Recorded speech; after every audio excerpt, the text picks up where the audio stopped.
Some news broke late yesterday that the Browns were hosting Jadeveon Clowney. Dan, we've talked about Jadeveon Clowney for a couple of years. There appears to be mutual interest. The Browns interested in Clowney, Clowney interested in the Browns. What do you make of all of this?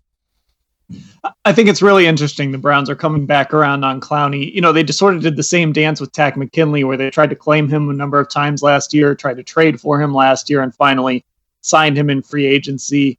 They made some serious aggressive offers last season to Clowney, but it didn't work out. And maybe this time around for Clowney, coming off that injury, the price is going to be right for the Browns. I don't think you want to pay the guy, $15 million, and I don't think he's in a place to demand that. But if you can get him at a really good price, this might just be an opportunity for the Browns to add a guy that is still relatively young, and I think is still a really good player.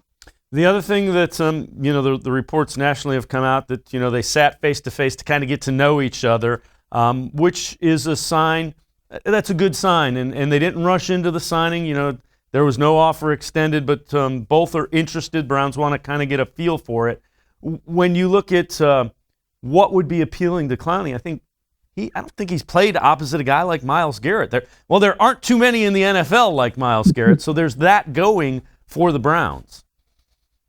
And there's playing time available, because we're really only talking about Takk McKinley, and then you get into Porter Gustin and some guys like that. If Clowney comes in, I would imagine he would be the guy to start opposite Myles Garrett, that there wouldn't be some huge competition with Takk.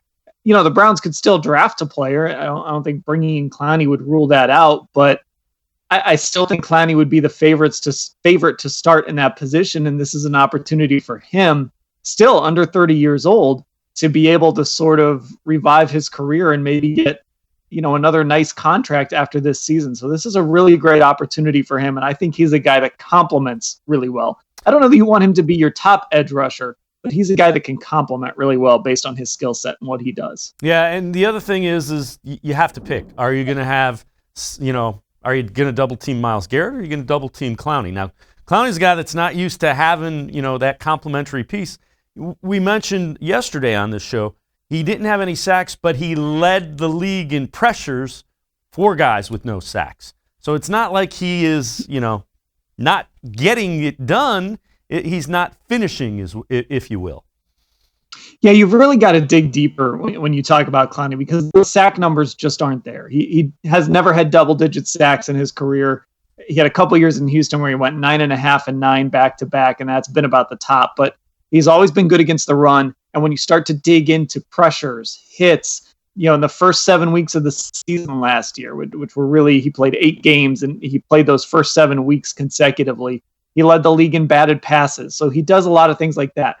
He might not be a guy that's going to get to the quarterback and necessarily finish over and over again, but he's a guy that's going to impact the quarterback and affect the quarterback. And we talk about how he might benefit from playing with Myles Garrett. Well, if you're Myles Garrett and you're getting double teamed, it might take you a little more time to get to the quarterback.